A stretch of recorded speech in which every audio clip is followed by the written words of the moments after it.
Boostergangs are bands of street thugs enhanced with cybernetic technology, hence boosters. Due to members typically suffering of near-the-edge cyberpsychosis, they tend to be the most violent type. From the moment you enter Night City, you already can tell that gangs are a big aspect of the economic and social structure of the city. But it wasn't always like that. As most things in the Cyberpunk universe, things began to go south during the Great Depression in the early 20s. And with that, companies started to shut down their plants across the country. Without jobs, thousands was forced to move away from the hometowns, seeking opportunities of employment in the big urban centers. Without the ability to absorb all this surplus workforce, many became unemployed and found in crime the only way to survive. Over the years, the government was almost non-existent and the structural institutions were decadent. As in a real world, this is the perfect recipe for bad things to thrive. With the void of power created by the lack of corporate interest on those neighbors and the total absence of a central government, gangs flourish without boundaries.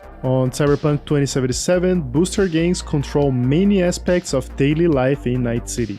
For the next few weeks, I will be covering every single of the Night City booster gangs. And here is where I will kindly ask for your subscription. You not only help me immensely grow my reach, but also you'll get tons of Cyberpunk 2077 content. Let's have a sneak peek on all the gangs of Cyberpunk 2077. And we begin with the Maelstroms. They are a gang obsessed with cyber technology and the urge to improve over the weak Flash.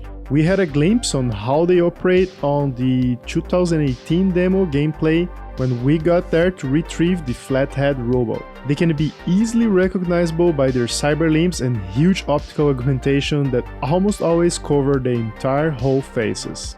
The animals are aggressive street fighting gang that roams multiple regions of Night City. They are obsessed with body enhancements and modifications. We even saw a fight sequence against one of their leaders, Sasquatch.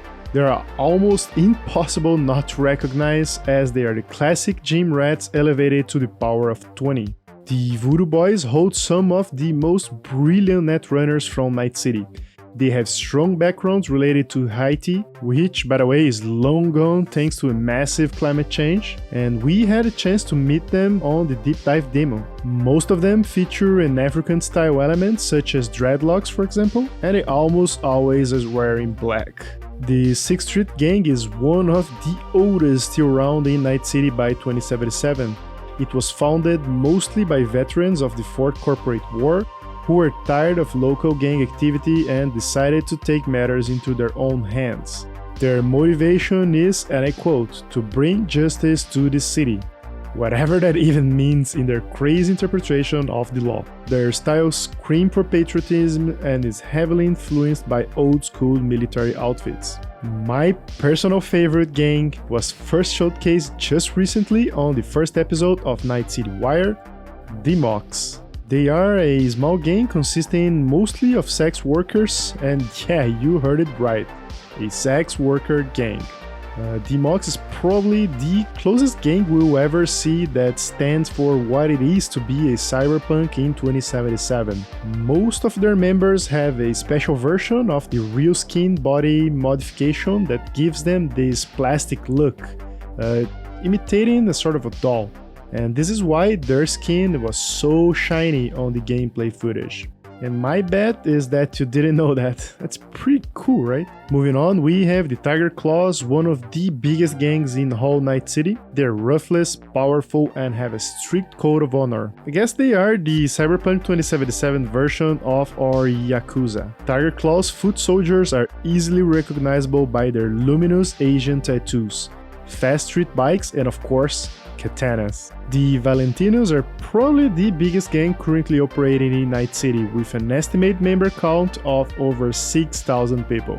The vast majority of the Valentinos gang members are of Mexican heritage. They often display their gang tattoos and gold jewelry with the religion's motifs, and of course, like all things in 2077, those are highly sexualized. The last gang from Night City was also showcased in the 2018 demo. They are ruthless low-life scum who kidnap and murder people for parts. Yes, your value to them is how much your prosthetics and cyber augmentations worth on the black market.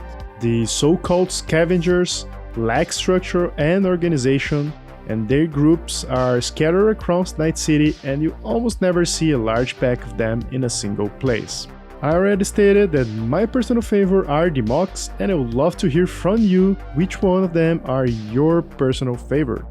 Leave in the comment section below which gang you'll be sort of supportive, or if not, maybe you're just gonna go and rampage and murder them all. Thank you so much for watching, don't forget to hit the like button if this video was helpful to you, subscribe to the channel for more, and I see you next time.